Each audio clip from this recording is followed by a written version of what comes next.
Hello friends, today we are going to learn the lot of things from Lord Krishna's life.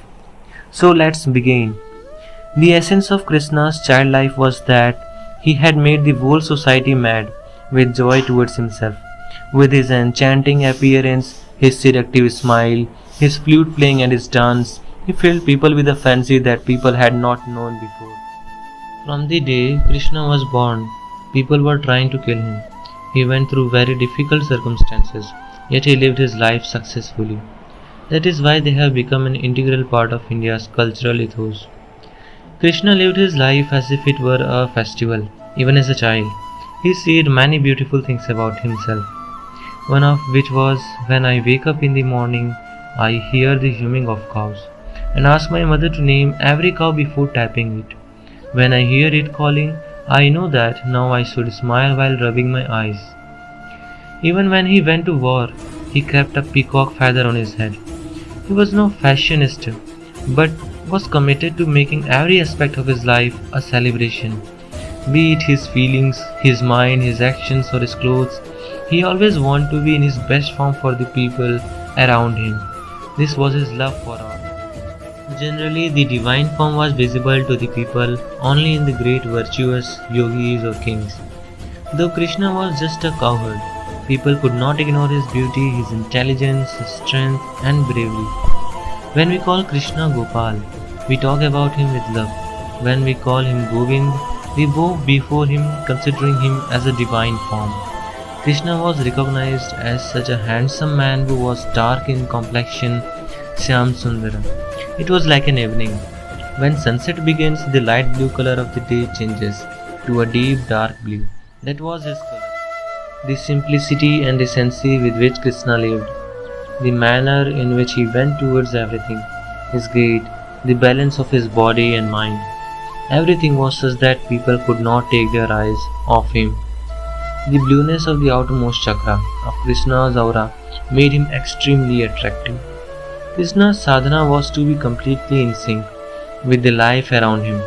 When you are in tune with someone, only they can you feel pleasant in their presence.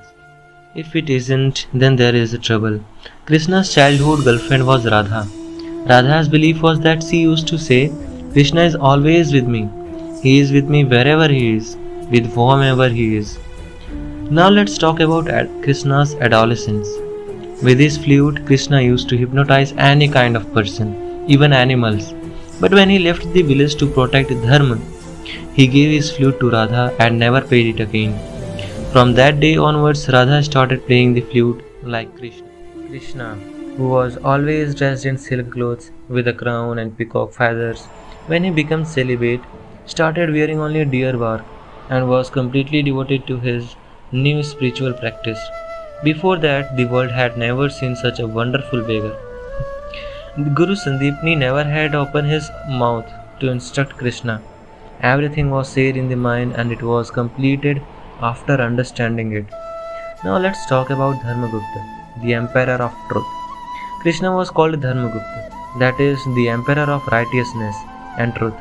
But he never ruled any state, even though he had the power and ability to do so. In his lifetime, and still many people refer to Krishna as an elusive, liar, and a charming thug, because he did not follow the moral rules of the society.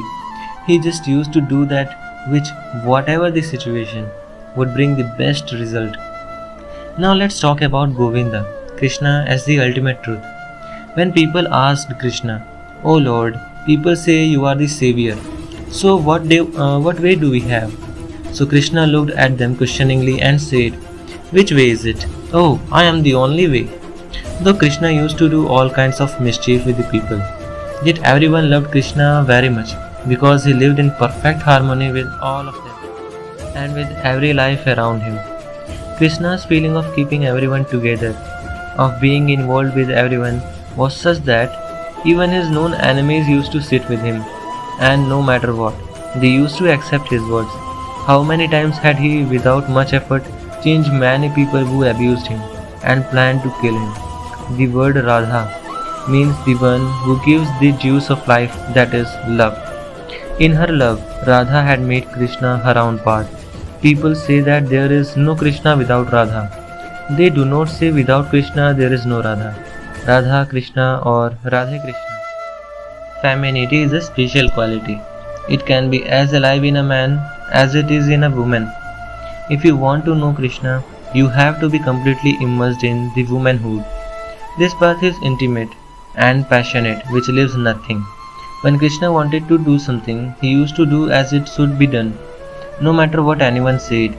There were many such incidents in his life which naturally made him the leader of the society.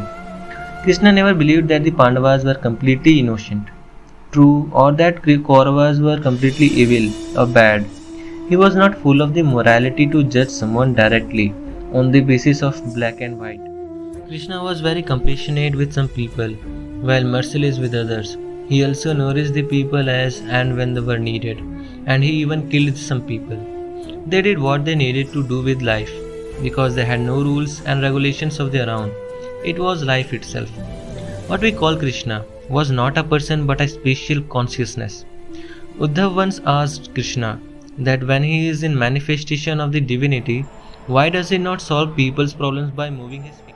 Krishna replied with a smile, no one can perform miracles unless the beneficiary of it has full faith in him.